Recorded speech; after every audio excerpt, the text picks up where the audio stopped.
Every senator from every state has witnessed the hollowing out of the middle class over the past few decades.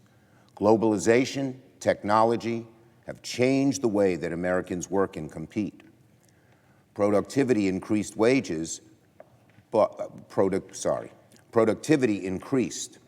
wages for the bottom 70% stagnated in this century, this 20 years. Income equality spiked as wealth agglomerated to the top.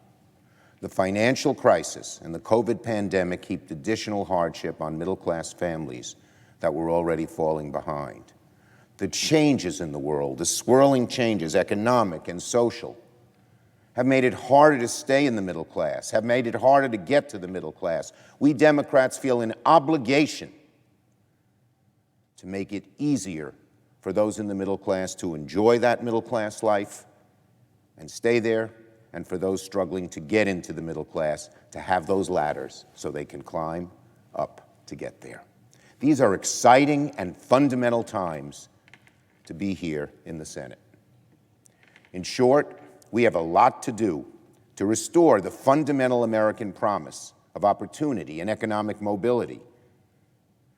The faith that through hard work, any American can build a better life for themselves, their families, their children, and then pass even greater opportunity on to their children. That's the American dream.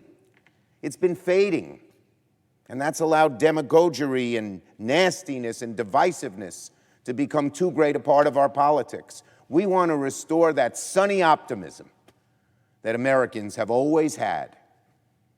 And that's why we're so intent on moving forward this month. The idea that Americans can build a better life for themselves and pass greater opportunity to their children is at the heart of what Democrats are trying to achieve this year through the American Jobs and Families Plan. Helping middle-class families stay in the middle class and breathe easier. Helping poorer Americans climb that ladder to get there. And nothing will do more to advance that goal than the bill we're working on this year.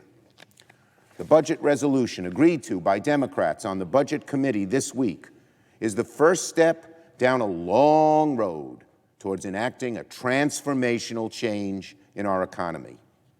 It will allow us to pass the most significant legislation to expand support for American families since the era of the New Deal and the Great Society. If not quite Rooseveltian scope, it is certainly near Rooseveltian. It's dramatic change to help average families do better. The best way to understand the emerging legislation is in three broad categories. Jobs, thousands upon thousands of good-paying jobs by investing in infrastructure, and the training and apprenticeships that will help more Americans, including many of those who've been left out, get those jobs.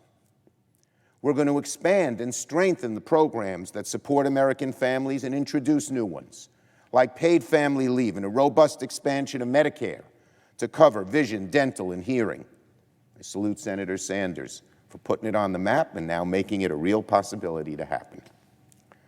And we're going to act on climate in a bold and comprehensive way to reduce emissions, make our infrastructure more resilient, and create the green jobs of the future. Reduction of 80% reduction in dirty carbon that goes into energy production, and a 50% overall reduction in the carbon we send to the atmosphere. When Republicans held the majority in the Senate, unfortunately, their signature legislative achievement was a massive tax break for corporations and the wealthy. From one report I read, Republicans had power. What a difference when Democrats are in power. You know what the top 1% got in the ARP bill? Zero, nada, nothing. They don't, God bless them, they're doing great. They don't need it. Democrats, instead, are strengthening the backbone of the middle class, and that's what we're going to do in this Jobs and Family Plan.